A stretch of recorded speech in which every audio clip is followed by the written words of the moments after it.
오늘 말씀은 고린도전서 4장 오늘 9절부터 13절까지의 말씀이 되겠습니다. 4장 9절부터 13절 말씀 읽겠습니다. 내가 생각하건대 하나님이 사도인 우리를 죽이기로 작정된 바 자 같이 끄트머리에 두셨으니 우리는 세계 곧 천사와 사람에게 구경거리가 되었노라. 우리는 그리스도 때문에 어리석으나 너희는 그리스도 안에서 지혜롭고, 우리는 약하나 너희는 강하고, 너희는 존귀하나 우리는 비천하여 바로 이 시각까지 우리가 줄이고 목마르며 헐벗고 매맞으며 정처가 없고 또 수고하여 친히 손으로 일을 하며 모욕을 당한 즉 축복하고 박해를 받은 즉 참고 비방을 받은 즉 권면하니 우리가 지금까지 세상의 더러운 것과 만물의 찌꺼기 같이 되었도다. 아멘. 자, 지난주에 왕노릇하지 말라 하는 말씀 들었죠. 하나님이 주신 기록된 말씀 밖으로 넘어가지 말라. 참 귀한 교훈이었어요. 그리고 오늘 이 9절부터 13절에서 바울 사도는 뭐에 대해서 얘기합니까? 사도란 뭐 하는 사람입니까? 사도의 지위, 여기에 대해서 설명을 해요. 우리 지금 계속 그리스도의 일꾼에 대한 말씀을 듣고 있잖아요. 일꾼 중에 하나님의 택한 일꾼, 사도라는 사람은 어떤 삶을 살아야 하는가. 근데 오늘 내용을 여러분 보시면은 알겠지만 참 받아들이기 쉽지 않는 그런 내용이 나옵니다. 한번 여러분 먼저 생각해 보세요. 사도하면 어떤 생각이 납니까? 사도는 우리가 전에도 얘기했지만 그 당시 교회, 초대 교회의 권위의 상징이에요. Symbol of authority라고 했어요. 그죠?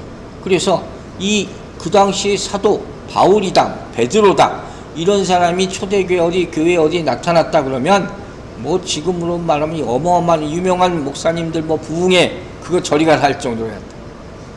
그리고 바로 그것이 전통이 돼서 로만 캐톨릭 처치의 일대 수장이 누굽니까? 교황 베드로가 된 거예요. 그럴 정도로 이 사도의 권위는 사람들은 어마어마한 것으로 생각해 왔다는 거예요. 그런데 오늘 본문에서 바울 사도는 뭐라고 얘기하는가 보세요. 자, 9절 말씀부터 봅니다. 내가 생각하건대 하나님이 사도인 우리를 죽이기로 작정된 자 같이 끄트머리에 두셨으며 우리는 세계 곧 천사와 사람들에게 구경거리가 되었노라. 여러분 무슨 말씀인지 알겠어요? 이게 무슨 말씀인 거 아니? 먼저 뭐라고 했어요, 바울이? 사도인 우리를 죽이기로 작정된 바와 같이 어디 뒀어요? 끝에 뒀다. 끄트머리에 뒀다. 이렇게 표현했어요. 이건 한마디로 결론부터 얘기하자면 무슨 소리냐? 사도는 어떤 사람이냐? 사도는 죽을 운명이다. 죽을 목숨이다. 사형수다. 이렇게 지금 얘기한 거예요. 이 오늘 본문이 굉장히 어려운 말씀이에요. 사도에 대한 생각을 완전히 지금 고린도 교회인들한테 바꾸게 만드는 거예요. 이 프로 배경 설명을 먼저 할게요. 당시 로마가 지배할 때잖아요. 로마인들이 가장 좋아하던 엔터테인먼트가 있었어요. 오락 같은 거, 아주 특별한 공휴일에 모든 사람이 모여드는 곳이 있었는데 그게 어디냐? 원형극장이에요. 거기서 뭘 하는지 여러분 아세요? 거기서 이 검투사들이 싸우는 거예요. 영화 글래디에이터라는 영화도 있었잖아요. 그거 구경하는 거예요. 근데 그 싸움 구경을 보기 위해서 엄청나게 많은 사람들이 모여 있고 거기 이렇게 군대로부터 순서대로 쭉 입장을 해요. 근데 마지막에 입장하는 사람들이 누구냐? 바로 당장 죽을 얼마 안 되는 사형수들. 그 사람들이 맨 행렬의 끝에서 이 원형극장에 들어오는 거예요. 그래서 그야말로 검투, 칼로 서로 싸우는 거죠. 그 노예들이. 사형수들이. 그리고 사람들끼리 막 싸우다가 사자밥이 되기도 하고, 나중엔 짐승들과도 싸우고, 이런 모습들이 벌어지는 거예요.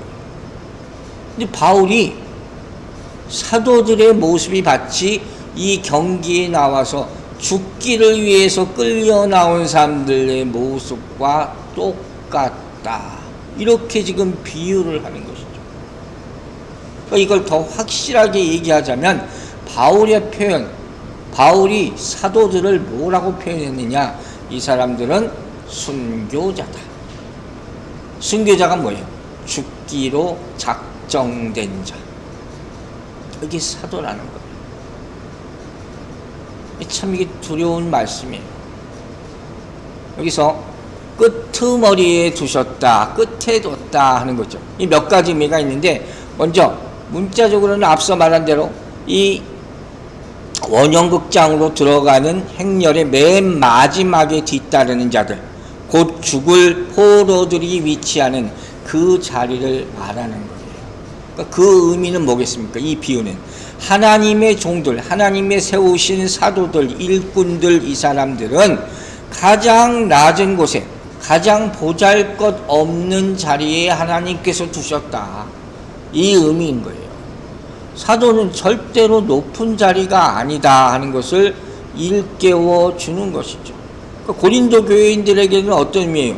괜히 높이 보지 마라, 그걸로 파벌 짓지 말라, 결국 그 얘기를 하고자 하는 것이겠죠. 또 두 번째로 여기 나오는 끄트머리의 의미는 뭐냐? 삶의 끝을 상징합니다. 이 사람들은 알아요. 사도들은 자기 인생이 사형 선고받은 인생이다, 이렇게 생각하고 사는 거예요. 여러분 이거 상상해 보세요. 시가 엄청난 거거든요. 그냥 복음 전하는 일꾼이요 나는, 이게 아니에요. 그러다가 나는 상 받을 거야, 이게 아니라 나는 죽을 각오로 이 일을 하는 거예요. 지금 이 말을 하는 거예요. 후서 11장 24절에 이런 말씀이 있어요. 유대인들에게 40에서 하나가만 매를 5번 맞았으며, 바울이 제가 핍박받은 거 쭉 나오는 거 얘기하잖아요. 40에 하나 뺀 39대를 맞았다는 걸 5번 맞았다는 거예요. 예수님도 이런 매를 맞았잖아요. 이 정도 되면 이건 무슨 표현이냐? 죽기 직전까지 갔었다 하는 얘기예요. 바울이 사역이 이랬다는 거예요. 자기의 목숨이 거의 끝에 다다를 때까지 나는 몇 번이나 갔었다. 자기의 사도됨을 다른 게 아니라 내가 뭐 전도를 잘했고 뭐 어디 가서 이게 아니라 이걸로 증명하는 거예요. 틀리죠. 그래서 정말 많이 생각을 하게 됐어요. 이런 거예요. 죽음까지 갔다. 세 번째, 여기 끄트머리라는 의미는 뭐냐면 이 두 번째하고 연결되는 의미죠. 항상 그래서 종말을 생각하고 살았다. 여기서 끝이 난 의미는 우리가 종말론할 때, 마지막 때에 하는 에스카톨로지라는 영어거든요. 그 의미랑 똑같은 단어를 쓰는 거예요. 즉 사도 바울의 종말에 대한 인식을 여기서 우리가 볼 수가 있다는 거죠. 모든 사도들에게는 사실 이게 가장 중요했어요. 하나님이 그들이 세운 목적은 뭐냐? 복음 전하는 건 당연히 기본적인 것이고 복음을 들고 가서 죽는 거였다. 이걸 일깨워주는 거예요. 고린도전서 15장 30절 31절에 이런 말씀 나옵니다. 또 어찌하여 우리가 언제나 위험을 무릅쓰리요? 형제들아, 내가 그리스도 예수 우리 주 안에서 가진 바 너희에 대한 나의 자랑을 두고 단언하노니, 뭐라 그랬어요? 나는 날마다 죽노라. 참 놀라운 말씀이에요. 그렇죠? 우리는 이런 고백을 얼마나 할 수 있을까? 그죠? 바울이 체험적인 고백이죠. 신앙 고백. 나는 날마다 죽노라. 이게 말뿐이 아니었다는 거예요. 그러니까 매일 나는 오늘 나가면 또 전도하다 죽을 수도 있겠구나, 이렇게 살았다는 거죠. 날마다 죽을 각오. 우리는 어떻게 하면 오늘 하루 편안하게 보낼 수 있을까? 이렇게 기도하고 항상 살잖아요. 오늘도 무사히, 오늘도 큰 사고 없이 지내게 해주세요 하고 기도하는데, 당시 사도들은 뭐였냐면, 사도들의 이슈는 누가 먼저 순교하느냐 이거였다. 누가 먼저 순교하느냐 이게 관심사예요. 이게 참 놀라운 일 같지만 이 안에는 어떤 의미가 품겨 있어요. 누가 최후의 면류관을 받을 수 있겠다. 이 이슈라는 그 안에 담겨져 있는 그 신앙이 참 어마어마한 거죠. 그걸 정말 면류관만 생각하고 죽음을 두려워하지 않는 그 신앙이 종말론적 신앙이 담겨져 있는 이 모습이라 하는 거죠. 그러니까 이런 것을 종합해서 볼 때 바울이 얘기하는 사도라는 것은 뭐하는 사람이냐? 마지막 전투에 참여하는 자, 마지막까지 싸우는 자, 이게 사도예요. 사도라는 단어 자체의 의미는 우리가 항상 배우고 보냄을 받은 자 이거지만 그 안에는 이런 어마어마한 의미가 담겨져 있다. 마지막까지 싸우는 자, 이건 뭐예요? 이 단어만 생각하면 절박함이 느껴지는 거예요. 처절함이 느껴지는 거예요. 이 초대교회 당시의 사도들은, 사역자들은 이런 마음으로 살았다는 거예요. 그러니까 이런 생각을 하고 성경을 보고 또 직분을 받고 하면 어떻게 해요? 완전히 틀리죠. 성경을 그냥 사실 편하게 볼 수가 없는 거죠. 얼마나 절박하면서. 어떻게 도대체 이게 전도가 되나갈까? 이제 사도행 이제 나중에 뒤에 가면 이제 전도가 나오잖아요. 네, 사역하는 거죠. 어떻게 이 어려움들을 헤쳐나갈 수 있을까? 다니엘과 친구들이 사자굴에 빠져 있을 때 이 어떻게 살아날 수 있을까? 우리 무슨 동화책 읽듯이 보지만 그게 아니란 말이에요. 얼마나 간절하고 처절한 상황입니까? 그렇게 성경을 보면 완전히 다르게 보이죠. 직분 받는 것도 마찬가지죠. 이런 마음으로 보면 정말로 이거 아무나 감당할 수 없는 거고 이런 생각이 들 수밖에 없는 거죠. 이렇게만 생각하면 그럼 성경을 어떻게 볼 수가 있어? 너무 힘들어서. 또 직분을 아무도 못 받겠네. 그럴 수도 있잖아요. 그런데 또 감사한 게 뭐예요? 그때마다 하나님께서 은혜를 주세요. 그래서 또 회복시키시고 새 힘 주시고 감당케 하시고 또 이런 게 있단 말이에요. 그러니까 참 충성이라는 것이 우리가 하기에 달렸어요. 사도들은 이런 마음으로 이 사도 일을 감당하게 되었다 하는 것을 볼 수가 있는 거죠. 자, 그럼 그 당시에 이 사도들은 어떤 취급을 받았나 보세요. 9절 후반부 이런 말이 있어요. 우리는 세계 곧 천사와 사람에게 구경거리가 되었느라. 그죠? 구경거리, 이 한마디로 설명이 다 되는 거예요. 아까 말한 원형극장에 들어가는 사형수들, 그 사람들이 들어가면 온 말에 영화에서 봤잖아요. 막 군중들이 모여서 막 환호를 쳐요. 그리고 뭐 서로 칼싸움하다가 누가 쓰러지면 어떻게 해요? 황제한테 물어보잖아요. 엄지손가락 올려서 죽여라 마라 해가지고 황제가 엄지손가락 내리면 죽이는 거예요. 그럼 또 막 환호를 올리고 이런 거예요. 이게 구경거리예요. 그러니까 사도들의 모습은 마치 이 먹이가 되기 위해서 끌려가는 그런 죄인의 모습이에요. 그런데 여기에 반해서 우리가 지난주에 봤죠. 고린도 교회 성도들의 모습은 당시 어땠어요? 마치 자기들이 왕이 된 것 같아요. 이걸 보고 지적해 주는 거예요. 사도들은 이렇게 복음을 위해서 죽어가는 것인데 너희들은 어떻게 스스로 다 풍성한 것으로 생각하고 왕된 것으로 이미 다 이룬 것처럼 생각하고 사느냐, 이 얘기를 하는 것이죠. 이 고린도 교인들에 대한 경고를 주는 거예요. 영적 은사들은 아주 많았는지 모르지만 뭘 해야 되는지를 모르는 거죠. 그 하나님께서 은사를 주셨으면 은사를 가지고 무슨 일을 감당해야 되는지 모르는 것이죠. 직분을 주셨으면 그 직분을 가지고 뭘 해야 되는지를 모르는 거죠. 그런 의미로 사도란 이런 일을 하는 사람이다. 이런 길을 걸어야 하는 것이다 하는 것을 지금 깨우쳐주고 있는 거예요. 그러니까 구절은 한마디로 말해서 하나님이 사도들을 향한 하나님의 계획이, 하나님의 계획, 이게 뭡니까? 크게 두 가지로 저는 봐요. 첫 번째, 사도를 본문에 따르면 어디 돼요? 어디 두시는 거예요? 세상에 두셨다. 죽음의 현장에 두셨다는 얘기예요.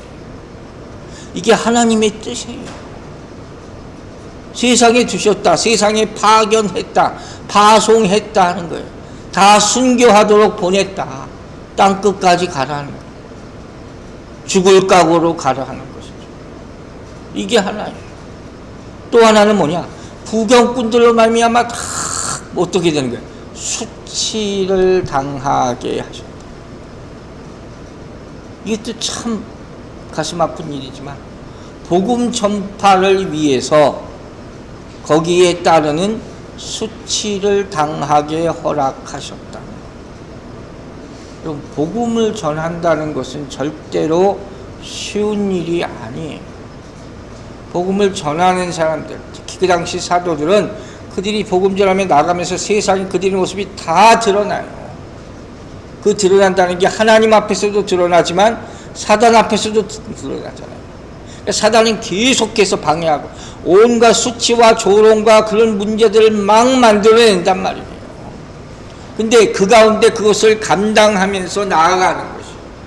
그래야지 복음이 전파된다는 거예요.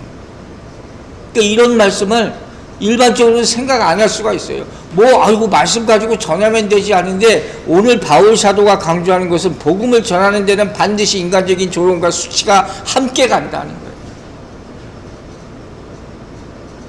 당시 사도들은 그런 일을 당했기 때문에. 근데 반대로 고린도 교인들은 당시 어떻게 했어요? 영적 은사는 많이 누렸잖아요. 그러면서 지금 이미 하나님의 나라가 완성된 것처럼 살았다. 그건 아니다. 그건 절대로 아니다. 한마디로 사도는 어떤 사람이라는 거예요? 세상의 조롱거리, 구경거리가 되는 인생을 살 수가 있다. 그러면 여러분 생각해 보세요. 당시 가장 큰 조롱거리, 그리스도인들로 하여금 가장 큰 구경거리가 뭐였을까요? 세상의 구경거리. 그게 뭐였을까요? 십자가형이었어요. 그게 십자가형이었잖아요. 예수님이 직접 본을 보이신 거예요. 그걸 우리가 생각할 수 있는 거예요. 그걸 얘기하는 거고. 사역자들의 삶이라는 것이 살면서 부끄러운 일을 당할 수 있어요. 조롱, 모욕 당할 수 있어요. 자존심 상하는 일 당할 수 있어요. 그게 당하더라고요. 정말 힘든 일을 다 감당해야 될 수가 있어요. 또 혼자면 또 어떻게 해? 그런데 가족들까지 다 그런 일을 당하게 되면 더 힘들겠죠. 가까운 사람들까지 그 영향을 미치게 되면 정말 가슴 아프고 힘들겠죠. 그래서 저는 이런 생각도 해봐요. 바울이 그래서 혼자 살았나 보다. 그래서 차라리 속편하기도 하겠다. 그 쉽지 않다는 얘기를 하는 거예요. 그러나 이런 것들을 다 인내할 수 있어야 된다는 거예요. 왜? 사명이 먼저이기 때문에. 사명자는 사명이 제일 첫 번째인 거예요. 나중에 다 그건 나중이에요. 다른 것 다. 이 생각이 없으면 절대로 할 수 없어요. 그럼 그냥 장사하고 살지. 그잖아요. 자, 고린도전서 4장 10절 보세요. 우리는 그리스도 때문에 어리석으나 너희는 그리스도 안에서 지혜롭고, 우리는 약하나 너희는 강하고, 너희는 존귀하나 우리는 비천하며. 자, 보세요. 이건 또 무슨 말이에요? 무슨 얘기냐? 여기 대조가 나오죠. 우리는, 너희는 나오죠. 우리는 뭐예요? 사도들. 바울 비롯한 사도들. 너희는 고린도 교인들이에요. 그런데 사도들은 다 어리석고 비천하고 약하고, 고린도 교인들은 다 강하고 지혜롭고 뭐 이런 거예요. 좀 이상하지 않아요? 잘못 썼나 바울 사도가? 무슨 얘기입니까? 먼저 보세요. 대조를 어떻게 했어요? 그리스도 때문에와 그리스도 안에서. 이게 무슨 소리냐? 바울과 사도들은 예수 그리스도의 십자가만 전하는 거예요. 그리스도를 위하여. 그리스도 때문이라는 말은 그리스도를 위하여라는 뜻이에요. 그리스도를 위해서 복음만 전하는 거예요. 그래서 세상은 이 모습을 어떻게 본다고요? 미련하다 본다 그랬잖아요. 그런데 그 결과로 어떻게 돼요? 고린도 교회들, 복음을 듣는 사람들은 그 덕택에 예수 그리스도를 믿게 되었다. 지혜롭게 되었다. 그죠? 이 역설이에요. 참 재밌는 표현이에요. 말이 안 되는 것 같아요. 그러니까 이 일은 한마디로 무슨 얘기예요? 이 말씀은 사도의 역할은 무엇이냐? 희생하라는 거예요. 그냥 희생하라는 거예요. 속된 말로 너희는 바보가 되라. 바보가 되라. 그냥 당하고 살아라. 그거예요. 이런 말씀을 보면서 가슴이 아플 수밖에 없어요. 어떤 면에서 보면. 로마서 11장 25절 봅니다. 형제들아, 너희가 스스로 지혜 있다 하면서 이 신비를 너희가 모르기를 내가 원하지 아니하노니 이 신비는 이방인의 충만한 수가 들어오기까지 이스라엘의 덜은 우둔하게 된 것이다. 이방인에 대한 구원에 대해서 여기서 11장에서 로마서 11장에서 얘기하잖아요. 그러면서 이스라엘의 역할에 대해서 얘기하는 거예요. 근데 여기서 주목할 것은 뭐예요? 이스라엘의 덜은 우둔하게 되었다는 거예요. 이방인에까지 복음이 가려면 그런 것들도 다 감수해야 된다는 거예요. 사도들처럼. 이거 어떻게 보면 굉장히 불공평하잖아요. 사도들은 죽을 각오로 복음을 전하는데 뭐 돌아온 건 아무것도 없고 보상커녕 희생만 하고 바보 취급만 당해야 된다, 이런 얘기란 말이에요. 그런데 고린도 교인들은, 복음을 받은 사람들은 그 덕택에 가진 축복을 다 누리고 있다. 하나님이 말하는 것은 그게 사도라는 거예요. 고린도 교인들을 높이기 위해서 너희들은 낮아져야 된다. 이게 사도의 사명이에요. 그러니까 세상에 이런 직업이 세상 직업이라면 이거 아무도 안 하려고 그럴 거예요. 이거 누가 하려고 그러겠어요? 아무 이득도 자기한테 돌아오지 않는, 얻는 게 아무것도 없는데. 자, 이게 어떻게 가능한가? 고린도후서 12장 9절, 바울이, 고린도후서는 여러분 사도 바울의 개인적인 얘기가 많이 나오잖아요. 자기 신앙 간증 같은 게 많이 있단 말이에요. 이 사람의 속을 들여다볼 수 있는 거예요. 12장 9절 보세요. 나에게 이르시기를 내 은혜가 내게 족하도다. 바울에게 하는 말씀이에요. 이는 내 능력이 약한 데서 온전하여짐이라 하신지라. 그러므로 도리어 크게 기뻐함으로 나의 여러 약한 것들에 대하여 자랑하리니 이는 그리스도의 능력이 내게 머물게 하려 함이라. 참 귀한 말씀이죠. 바울도 자기 병도 고쳐달라 그러고 신산탄도 하고 그러는데 하나님이 족함 줄 알아라, 이렇게 말씀해버리는 거 아니에요. 그러니까 바울은 이 원리를, 이걸 쓸 때 이제 완전히 받아들인 거예요. 아, 내 인생이 이렇게 살라는 거구나. 그 영광의 기준이 세상에 있는 것이 아니다. 인간에 있는 것이 아니라 하나님이구나, 내세 있는 것이구나. 나는 여기서 나는 보상받을 생각을 애당초 하지 말아야 되는구나. 그걸 완전히 깨달은 거죠. 그러니까 어떻게 해요? 완전히 낮출 수가 있는 거예요. 이게 참 고민되는 얘기죠. 정말 고민이 많이 되더라고요. 세상의 논리로는 받아들이기 어려운 거예요. 그러니까 왜 이렇게까지 표현했겠습니까? 고린도 교인들이 사실 들으라는 거잖아요. 이거는 지금 계속 빗고른트로 바울이 얘기하잖아요. 아까 말한 것 같은 맥락이에요. 고린도 교인들은 어린아이와 같은데 자기들이 이미 장성한 분량에 이른 것처럼 왕처럼 그렇게 판단하고 있다는 거예요.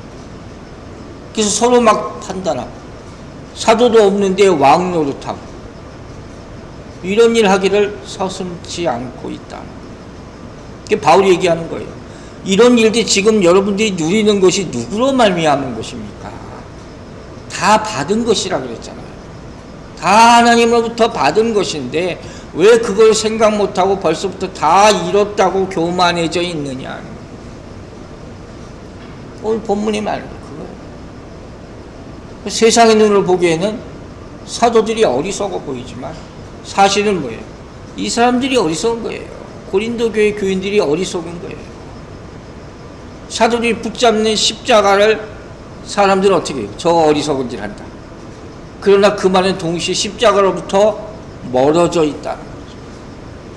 사도들은 진짜 겉으로 보기에는 약해 보이지만 진짜 연약한 신앙이 없는 사람들은 바로 이 고린도 교회 성도들이었다 하는 거죠.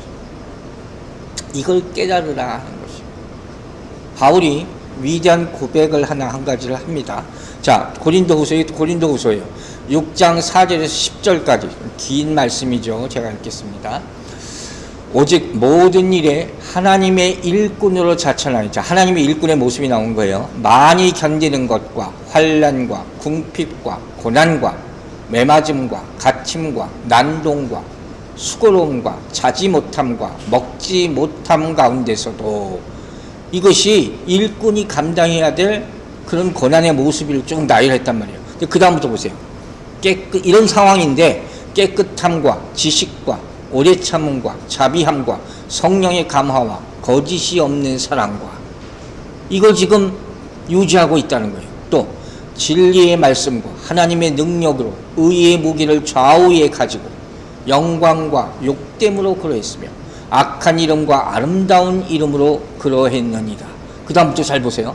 우리는 속이는 자 같으나 참되고 무명한 자 같으나 유명한 자요, 죽은 자 같으나 보라 우리가 살아있고, 징계를 받은 자 같으나 죽임을 당하지 아니하고, 근심하는 자 같으나 항상 기뻐하고, 가난한 자 같으나 많은 사람을 부유하게 하고, 아무것도 없는 자 같으나 모든 것을 가진 자로다. 아멘이 되겠습니다. 참 저는 너무 은혜 많이 받았어요. 이 말씀, 이 믿음을 가지고 실천하며 살아가게 되기를 주의 이름으로 축원합니다. 이건 세상과 다른 하나님의 약속이죠. 그죠? 다 되죠. 하나님의 약속이죠. 교회에 들어서 직분이라는 게 뭐예요? 직분자가 가장 먼저 생각해야 될 건 뭔지 아세요? 가장 중요하게 죽은 영혼을 살리는 일을 하는 거죠. 죽어가는 영혼, 이 병든 영혼이 치료받는 것을 돕는 일을 하는 거예요. 그게 교회 직분자의 역할이에요. 근데 그걸 생각하지 않고 있으면, 이것을 뭐 특권으로 여기거나 자기 이익으로 생각할 때 어떻게 되는 거예요? 영혼을 살리는 게 아니라 오히려 어떻게 해요? 영혼을 죽이는 직분이 될 수밖에 없다는 거예요. 교회 직분은 솔직히 무조건 섬기는 거예요. 첫째도 둘째도 죽을 때까지 섬기는 거예요.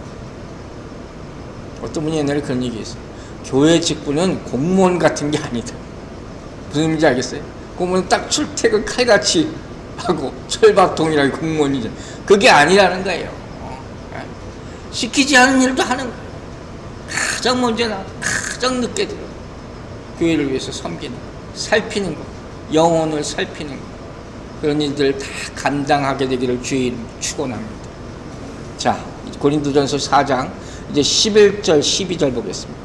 바로 이 시각까지 우리가 줄이고 목마르며 헐벗고 매맞으며 정처가 없고 또 수고하며 친히 손으로 일을 하며 모욕을 당한 즉 축복하고 박해를 받은 즉 참고, 바울이 당했던 고난의 목록들을 쭉 지금 나열한 거예요. 근데 그것을 바꿔 말하면 사도됨의 표지라고 할 수 있어요. 사도들은 반드시 이런 일을 당해야 된다. 그러니까 이런 모습들은 뭐예요? 겉으로 보기에는 완전 실패자의 모습이잖아요. 그렇잖아요. 그런데 그렇지 않다는 거예요. 이런 고난과 이런 수고가 결국 헛되지 않을 것이다. 이걸 지금 강조하는 거예요. 자, 내용을 보세요. 잠깐 보세요. 뭐가 있어요? 바로 줄이고 목마르며, 굶주림도 자주 겪었다는 거예요. 바울이 전도 사역을 하다 보니까 마실 물이 없을 정도로 갈급한 상황도 있었다는 거예요. 또 여기저기 막 다녀야 되잖아요. 그러니까 행색이 좋을 일이 없죠. 말이 아니죠. 그러나 그 많은 것도 필요 없죠. 거추장스럽기만 하니까. 또 억울하게 맞기도 했어요. 여기서 맞았다는 것은 몽둥이 몇 대 맞은 게 아니라 주먹으로 맞았다는 거예요. 맨주먹으로.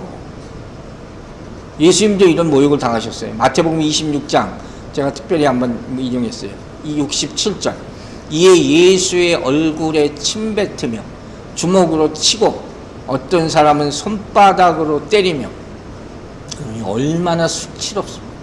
정말 수치스러운 그런 일을 당하는 것이죠. 그런 일을 당했다는, 계속해서 당했다. 내가 당한 건 아무것도 아닌 것 같더라. 물론 뭐 계속 돌아다녀야 되니까 어디 정착해서 안정한 삶을 누리는 것, 이건 다 사치로 봐요. 사치로 보는 거예요. 그럴 필요도 없고 그럴 이유도 없다. 또 뭐라고 했어요? 수고하며 일을 하며 교회를 세우는데 모든 힘과 정열을 다 쏟아붓고 또 일을 했잖아요. 바울은 또 텐트 메이커, 천막 만드는 일을 했잖아요. 그 당시 가장 천한 일 중에 하나였다. 그렇게 일한 거예요. 또 뭐라고 했어요? 모욕을 당한 즉 축복하고. 참 이게 또 어려운 일이죠. 예수님이 가르치는 거예요. 모욕을 당하면서 이거는 시간적으로 동시에 내 모욕을 당하는데 저 사람을 나는 축복하고 있는 거예요. 또 뭐라 그랬어요? 박해를 받은 즉 참고. 이게 바울의 사역의 핵심이라고 보거든요. 박해를 받으면서 참고. 자, 바울이 이거 어떻게 감당했을까를 생각해 봤어요. 우리가 항상 예수님 말씀을 실천하려면 그 원리를 알아야 돼요. 무턱대고 나는 실천 못해요. 여러분, 바울이 어떻게 박해를 당하면서도 내가 이거 이겨내야 돼, 참아야 돼 할 수 있었을까? 그 원리가 뭘까요? 바로 다메섹 사건. 그때 예수님이 말씀하시잖아요. 내가 사울아 어찌하여 내가 나를 박해하느냐. 금성을 평생 동안 잊지 않는 거예요. 그러니까 자기가 박해당할 때 자기도 막 욱하는 게 올라오면 그때 뭐가 생각나는 거예요? 내가 예수님을 그렇게 박해했었지, 핍박했었지. 그 생각이 나를 딱 붙잡는 거예요. 그러니까 나는 그대로 이걸 감당해야 되겠다. 이게 그 믿음이에요. 이 위대한 믿음인 거예요. 그러니까 이런 조롱, 멸시, 천대를 받으면 우리는 어떻게 해요? 분노하죠. 욱하죠. 어찌 나한테 이런 일을 하느냐. 안 그러겠어요? 근데 바울은 뭐라 그러는 거예요? 오히려 그들을 축복했다. 자, 로마서 12장 14절 17절 보세요. 너희를 박해하는 자를 축복하라. 나와 있어요. 축복하고 저주하지 말라. 또 17절. 아무에게도 악을 악으로 갚지 말고 모든 사람 앞에서 선한 일을 도모하라. 한마디로 뭐예요? 악을 선으로 갚으라. 이렇게 해야 되는 이유가 뭐라 그랬습니까? 중요한 이유가 있어요. 오로지 복음을 선포하기 위해서. 복음 때문에 그러는 거예요. 괜히 참는 게 아니에요. 내가 인내심이 많아서 참는 게 아니에요. 칭찬받으려고 하는 것도 아니고 복음이 전파되려면 이런 수치를 감당해야 된다. 서두에서 얘기했잖아요. 이게 얼마나 중요한가. 지금 이 얘기를 계속하고 있다 하는 거죠. 그죠? 똑같이 싸우려 하지 말라는 거예요. 그럼 우리가 복음 전하는 자로서 아무리 권면해도 안 들을 수 있어요. 오히려 귀에 들리는 건 말도 안 되는 소리, 근거 없는 소문, 이런 것일 때가 많아요. 정말 가슴 아픈 일을 정말 많이 당해요. 참 속된 말로 기가 막히는 거죠. 나중에 개인적으로 와서 다 미안했대요. 몰라서 그랬대. 그게 무슨 소리가 있어, 무슨 의미가 있어. 거기에 대해서 뭘 또 얘기하면 뭐 하겠어요. 또 그냥 기도해 줘야죠. 크잖아요. 아는 분은 다 알 거예요. 참 답답한 얘기죠. 그러나 그렇게 살라는 거예요. 그렇게 살라는 거예요. 어떻게 하면 이렇게 살 수 있을까? 우리가 고민하지 않을 수가 없죠. 또 이렇게 살고 있느냐. 이 성경은 이러한 모습을 믿음의 본이 되는 모습이라고 얘기해요. 이렇게 사는 것을. 그게 뭐냐? 첫 번째는 뭐냐? 고난을 부끄러워하지 않는 믿음의 모습. 고난 앞에 굴복하지 말라 하는 거지. 고난이 있어도, 핍박이 있어도, 조롱이 있어도 묵묵히 인내하고 하나님께 맡기라 하는 거예요. 그게 다져질 때 나중에 공동체를 이루는 좋은 밑거름이 될 것이다. 그게 씨 뿌리는 거예요. 두 번째, 이런 고난은 어떻게 감당하고 살 수 있는가 할 때 우리에게 아주 힘이 되는 게 있어요. 그게 뭐냐? 이런 고난을 감당하는 것이야말로 우리 믿는 사람이 세상과 구별될 수 있는 방법이다. 고난의 흔적이라는 거죠. 그리스도인은 다 이게 있어요. 우리가 하늘나라 가서 그걸 보고 예수 그리스도의 사람인 걸로 판명될 줄로 믿으시기 바랍니다. 그 흔적을 보고 통과시켜줘요. 쉽게 말하면. 그 고난의 흔적이 다 있어야 돼요. 갈라디아서 6장 17절에 뭐라 그랬어요? 이후로는 누구든지 나를 괴롭게 하지 말라. 내가 내 몸에 뭐가 있어요? 예수의 흔적을 가지고 있다. 처음 이 본문을 읽었을 때 정말 놀랐어요. 예수의 흔적. 나한테는 예수의 흔적이 있나? 예수의 흔적이 있어야 되는 거예요. 초대교회 사도들, 초대교회 신자들은 이게 다 있었단 말이에요. 요새 이런 사람이 없죠. 이거 어떻게 있어야 되는 거예요, 정말. 내가 있어야 되는 거예요. 하늘나라 가기 전에 이 믿음의 흔적이, 이 고난의 흔적이 있어야 되는 거예요. 즉, 이 말은 바꾸어 말하면, 복음을 전하는 일이 절대로 순탄한 게 아니에요. 여러분, 한 사람 전도하기가 얼마나 어려워요. 그 가운데 핍박이나 조롱이나 이런 것들이 얼마나 많다 하는 것을 보여주는 일이라는 거예요. 근데 그게 당연하다는 거죠. 왜? 복음에는 희생이 포함되는 것이기 때문에. 복음 자체가 십자가잖아요. 그걸 각오하고 가는 게 당연히 여기고 가라는 거예요. 이런 일이 있을 것이다. 좋은 일만 절대로 있지가 않는다 하는 것이. 자, 마지막 13절 봅니다. 비방을 받은 즉 권면하니 우리가 지금까지 세상의 더러운 것과 만물의 찌꺼기같이 되었도다. 자, 즉 하다가 뭐예요? 마지막 결론은 뭡니까? 한마디로 사도직은 찌꺼기다. 사도직은 찌꺼기래요. 충격받을 일이. 더러운 것, 찌꺼기, 다 은유죠, 비유죠. 다 사람들의 경멸받고 조롱받는 그런 존재로 살아가라 하는 것이. 이것이 그리스도인의 삶이다. 사도의 삶이다 하는 거예요. 이 모습은 그런데 여러분 잘 아는 이사야서 53장에 나와 있어요. 고난받는 종의 모습. 그게 딱 이 모습이에요. 주님이 앞서 가신 발자취. 우리가 그리스도인으로서 따라가야 할 모습이죠. 또 좁은 문으로 들어가는 자의 삶이 바로 이런 쓰레기 같은 모습이에요. 십자가를 지고, 소위 말하는 십자가를 지고 예수 그리스도 가신 길을 따라가는 사람의 모습. 비참해요. 오늘 본문만 보면 이 길을 왜 가야 하나 납득이 안 가는 거예요. 근데 지금 이 모습은 뭘 보여주냐? 복음을 위해서 모든 것을 버린 사람의 모습이죠. 동시에 후에 큰 상급을 받을 사람의 현재의 모습이라는 거예요. 이걸로 끝나는 게 절대 아니에요. 나중에 하나님으로부터 큰 상급을 받을 사람. 그러나 지금은 이 일을 감당해야 된다. 자, 그렇다면 과연 어떻게 이런 일을 지금 감당할 수 있을까? 어떤 믿음이 필요한가 하는 것이에요.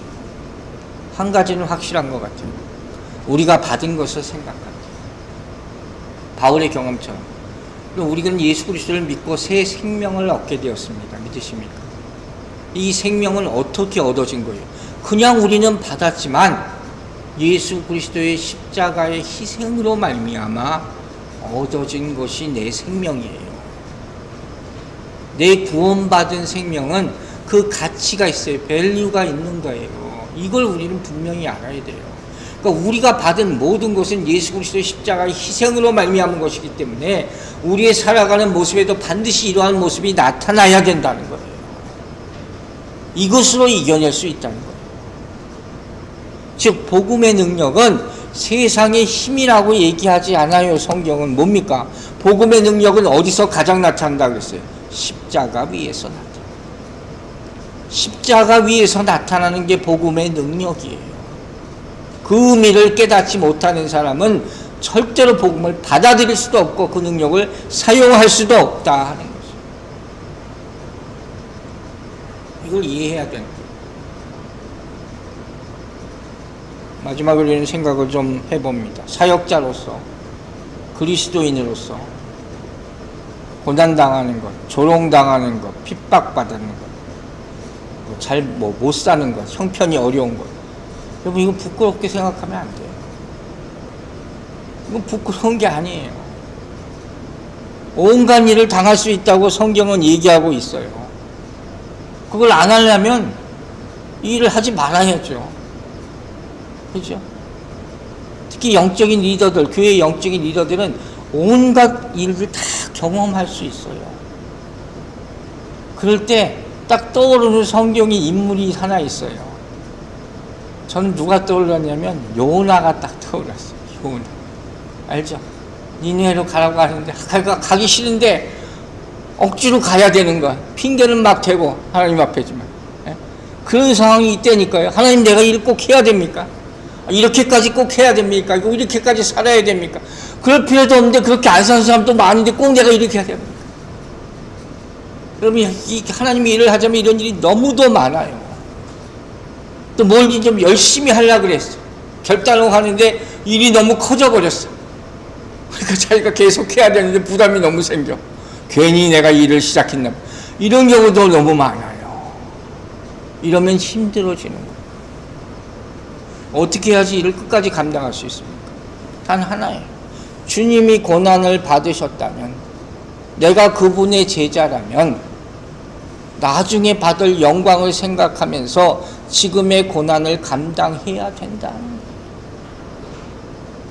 이거밖에 없어요. 이 고통을 통과할 각오가 돼 있지 않는 사람은 예수 그리스도의 제자라고 감히 불리지 못한다는 거예요. 이걸 버리면 이거보다 더 큰 아픔이 어디 있겠어요. 딴 걸 다 얻는다 하더라도, 딴 건 다 포기한다고 하더라도 예수 그리스도의 제자로 끝까지 사는 것이 가장 큰 축복임을 믿으시기 바랍니다. 오늘 제 수요일이죠. 사순절 시작하는 날. 오늘 본문 보면서 다른 걸 할까 그러다 내용을 읽고 이게 참 좋겠다 하는 생각을 했어요. 고난에 대한 말씀이죠. 동시에 사명에 대한 말씀이에요. 보냄을 받은 자, 사도죠. 보냄을 받은 자의 운명은 뭡니까? 예수 그리스도의 복음을 단순히 전하는 것에 끝나는 것이 아니라 십자가를 지는 거죠. 이게 사명자예요. 오늘 마지막에 뭐라고 했습니까? 찌꺼기 같다. 그 삶이 찌꺼기 같아요. 그래도 좋습니다. 찌꺼기 같아도 좋다. 다만 주어진 상황에서 맡은 사명을 다 감당하고 인내하면서 주가 주실 상급을 다 받는 여러분들 되시기를 주의 이름으로 축원합니다. 기도하겠습니다. 아버지 하나님, 감사합니다. 우리도 그리스도로 부름받아서 이렇게 세상을, 이 험한 세상을 살아갑니다. 또 맡긴 바 사명들을 주셔서 그것을 감당하게 주님께서 명하셨으니 어떤 고난과 아픔과 시련과 조롱과 핍박이 있다 할지라도 이겨낼 수 있도록 믿음의 믿음을 더하여 주시옵소서. 끝까지 지킬 수 있게 해 주시고 모든 사단의 공격과 유혹과 방해를 이겨내고 하나님으로 받은 직분이 가장 큰 것임을, 가장 귀한 것임을, 가장 큰 축복임을 믿음으로 받아 개인과 가족과 주변의 모든 사람들이 그것에 함께 동참할 수 있도록 도와주시옵소서. 감사드리며 예수 그리스도 이름으로 기도했습니다. 아멘.